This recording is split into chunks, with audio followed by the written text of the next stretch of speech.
In this video, let us learn how to divide the number 150 by 100 using the long division method.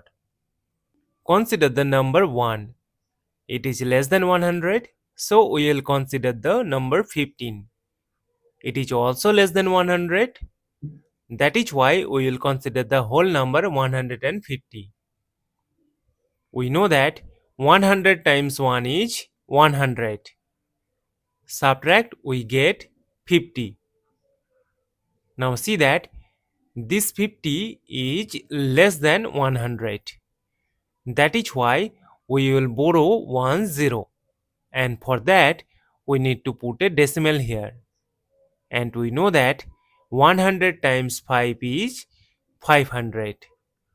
Subtract, we get 0. As we have got the number 0, so we will stop. Therefore, 150 divided by 100 is equal to 1.5. And this is our final answer. Thank you for watching. Please like, share and comment on the video. Also do subscribe the channel.